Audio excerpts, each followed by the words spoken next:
Hi Capricorn, welcome to your mid-July 2018 tarot update. It's Raina here. And just for full disclosure, I actually did a whole reading, probably about 20 minutes long, and now I can't find my memory card. So I ended up doing this over again. I don't even think that, or maybe I just kind of like picked up the cards that were laid out still and didn't even think twice about it. But this is what's meant to be because this is what is. That's how I look at life. Whatever is meant to be. And that saves me a lot of problems because I don't have to agonize about what isn't. Okay, so this is the heart of the matter. By the way, I'm using the Wild Unknown Tarot deck. The heart of the matter is the Emperor card. I've always associated this with your sign, but it's actually associated with Aries. And the Emperor can be someone who is of that sign, but also someone who is in a position of authority, like a judge, like it can be a military man, somebody who is in law enforcement also.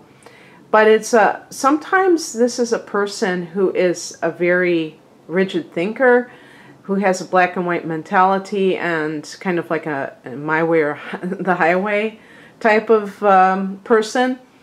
And this could be a father, especially if it's a father who is very tyrannical, but it doesn't have to be something that bad. It can just be someone that you look to for guidance in a sense, maybe even like a boss, an authority figure, somebody who knows their stuff in their field perhaps.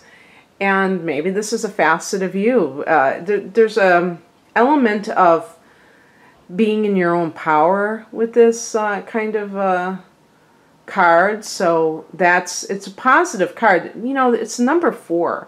So if we look at it with the Empress, number 3, the feminine version of this, she's the Earth Mother. So she's taking care of the 4th house of home and family. The Emperor is more like the 10th house of career.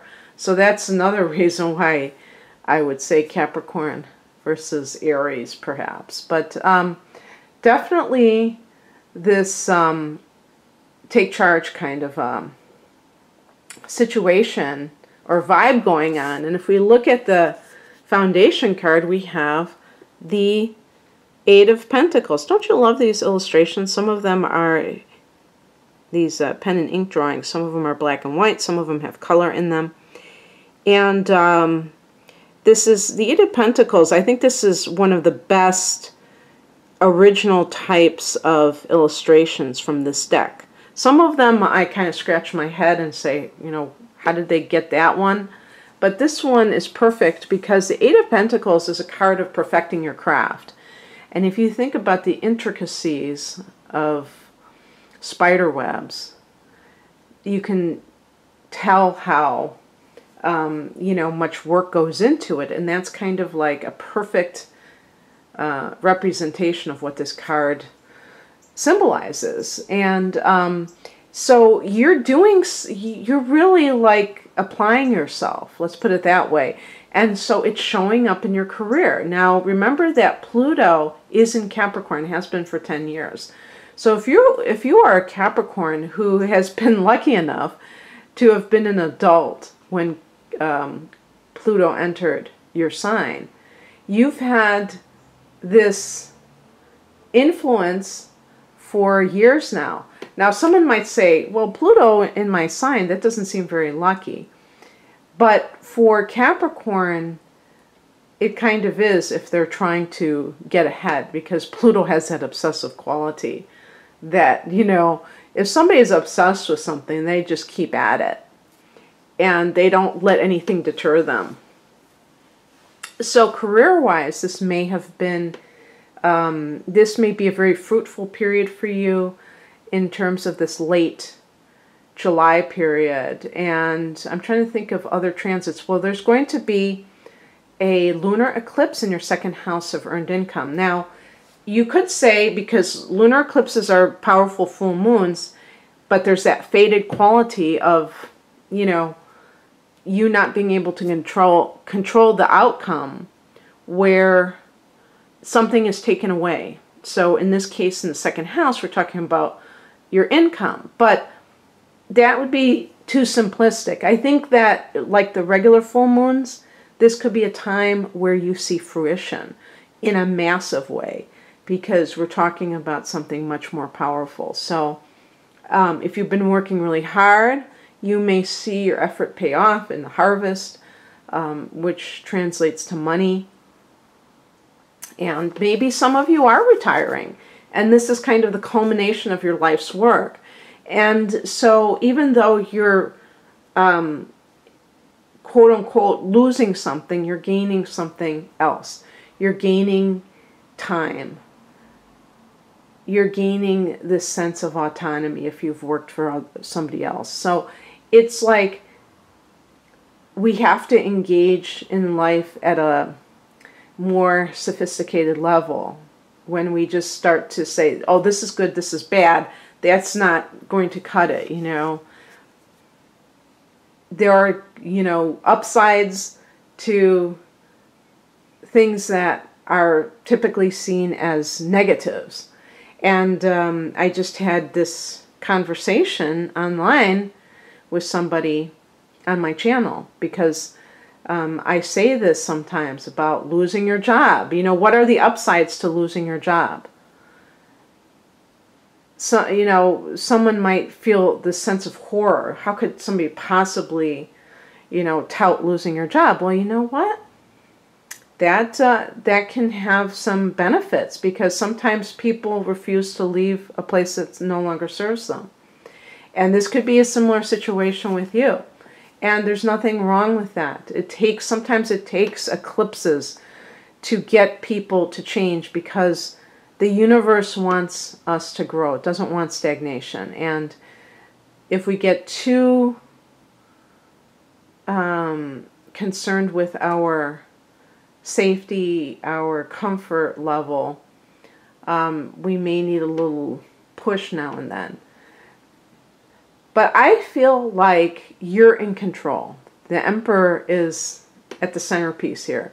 So I don't feel like the eclipses are you being out of control, Capricorn. You're one of those signs that tends to plan ahead, that tends to always do pragmatic things to propel your life along. You don't tend to leave things to chance. And so because of this, you tend to be successful. There's nothing mysterious about that. When you apply yourself, when you try to better yourself, of course, that's going to happen, isn't it?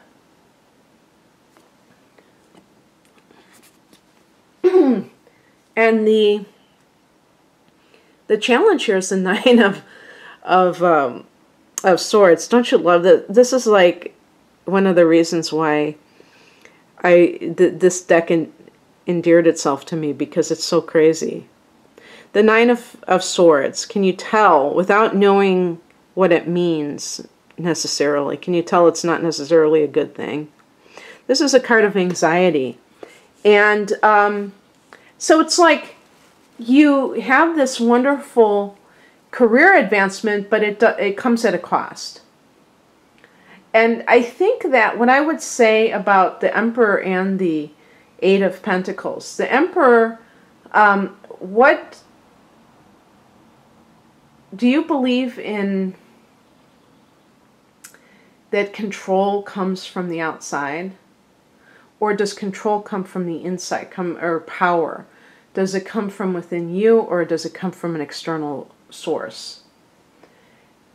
And the reason that this is important is that when you believe that your good is outside of you, that's when problems arise, because then you're dependent on other people, places, and things to happen in a certain way to make your life better, instead of having faith that things will work out as they're supposed to. So I feel like it's very important to always remember that you are your own source of power, and also your own source of self-love. You can't get it from, other people admiring your accomplishments. In other words, a lot of times if a Capricorn person gets too caught up in wanting to be successful, it's in an outer sense where other people can look at them and say, wow, they did this, they did that. And that can be a very anxiety-producing state of consciousness to be in, because you're only as good as your last success. And the success trap is real, I always say you're not a human doing, you're a human being. And the beingness doesn't have to accomplish anything. You are that you are. You don't have to prove anything to anybody. It's okay to want to succeed, but not at the expense of your well-being, your serenity. So I think that that's always an important lesson. Now, if these cards connect to a relationship, maybe with an Aries person, you may be trying to make it work. You may be doing everything in your power, and it's still producing anxiety, and that's something to look at. The higher message is the High Priestess, which is a card of, connecting with your higher self. And it's a passive card. It's not an active card. It's like tuning into your inner needs, tuning into the spiritual dimension. Since this is a spiritual position, it's just asking you to not just focus on earthly matters, being an earth sign and being very attuned to the matters of earth. It can be easy to think that that's all that exists. And of course it isn't. And actually Capricorn people can be some of the best meditators, the best spiritual practitioners, because they are, probably because they're so ambitious, that they're ambitious for even, self-realization. Actually, I was just thinking, I wonder if I still have that book. I don't know how long ago it was. It might have been 10 years ago. Time goes so fast. But Christy Turlington, if you know who she is, she's a model, very beautiful woman, Capricorn. Beautiful bone structure, which is a Capricorn trait, to have high cheekbones and all that stuff. And she wrote a book on yoga. And I really recommend it. You'd think that a model, you think, oh, what do they have? Who would want to listen, read anything that they have to say? But she's actually a very thoughtful woman. And it was her, story of how she got into yoga. Very interesting, but inspiring, because I could kind of feel that Capricorn vibe coming from her, of that organization, that discipline, that she brought to the practice, but also that the practice enhanced within her. So that's what I really took from that. Okay, so I always have to look closely with these cards because it's hard to tell. Some people have corrected me. No, that's actually a 7 of Cups and all that stuff. So this is a 6 of Pentacles. Here's another Pentacles. This is the practical advice. 6 of Pentacles. They say, does money grow on trees? Well, here it is. 6 of Pentacles is asking you, Capricorn, about give and take. So this could be in personal relationships. This could be in the work, on the work front. Are you getting what you're worth? Or is it that, are you giving more than you're getting? And it feels funny kind of saying that out loud, because it seems kind of greedy, But this is part of the law of attraction, of really questioning why we're uncomfortable with the idea of receiving, I think. I think a lot of people have trouble with receiving. And receiving fair return for their energy. And they say, you know, money is currency, and current, you know, the energy, currency. So it's an exchange of energy. So we don't have to get weirded out by the idea of even asking for more money if we feel that we're providing a good service. Actually, with the Eight of Pentacles, you should be seeing money in a good way. I mean, the number 8 is a number of power. So you are empowered by your job and your money. And the Six of Pentacles is, I think, an extension of that. So it's just a matter of making sure that you are being paid fairly. And in personal relationships, give and take. Are you the one doing most of the giving? This is what I was talking about with the Eight of Pentacles, trying so hard to make something work. You know, the number 8 is very, I think it's connected to, well, the 8th house is Scorpio, so maybe it's Pluto, of that sense of like obsession with doing something, you know, applying your will on something and trying to make it happen. And if it doesn't happen, having the anxiety and, you know, is it worth it? You shouldn't have to try too hard in a relationship, and you should get paid what you're worth on the job.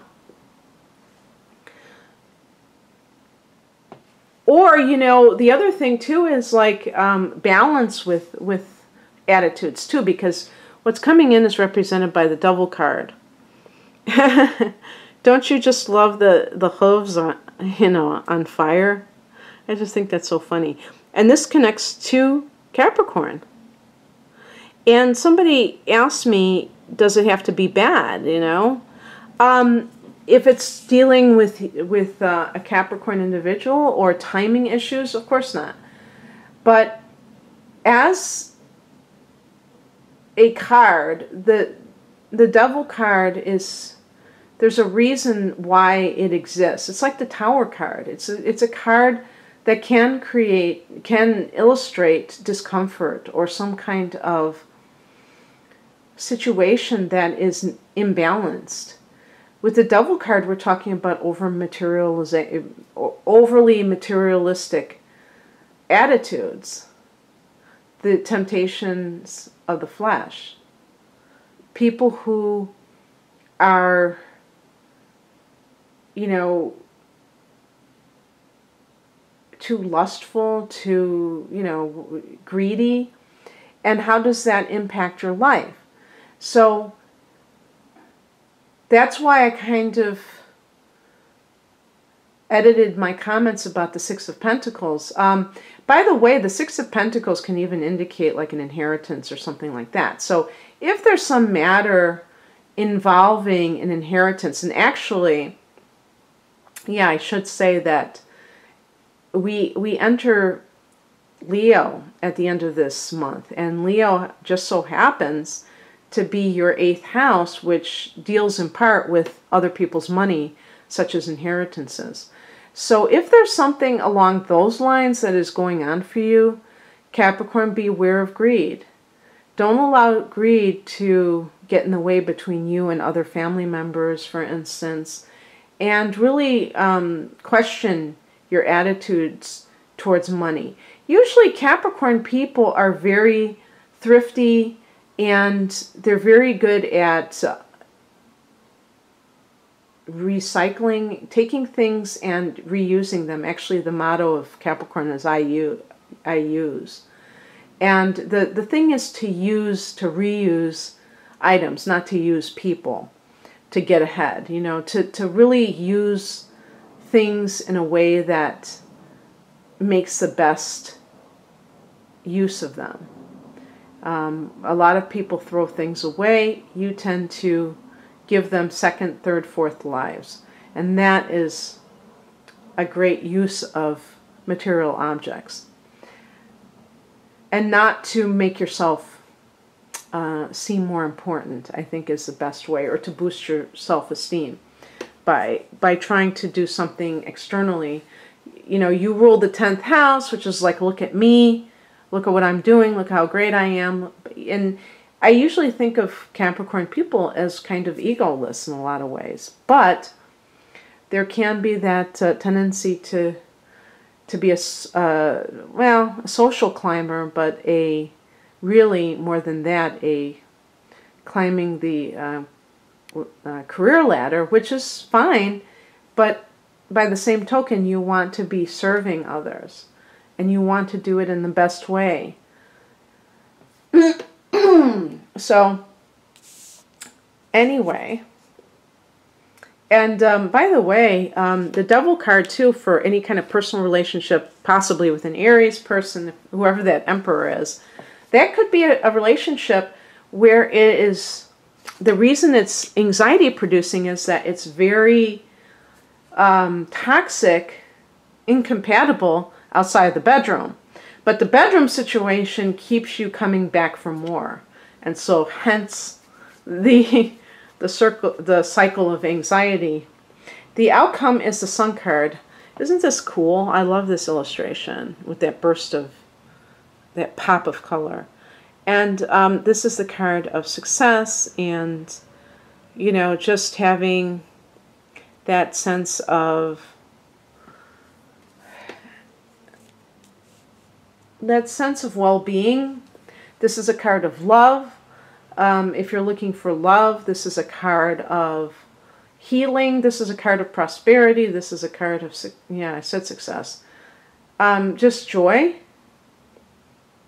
So you got actually some wonderful cards. I think especially for your career, this is a great time for you. Tune into your higher self. You know, trust your higher nature, not your lower nature, is basically what I would say. Capricorn. Okay, well, I hope that you enjoyed this. And if you'd like a private reading, the link to my website is below. It's rainandmoonastrology.com. Take care, Capricorn. Bye.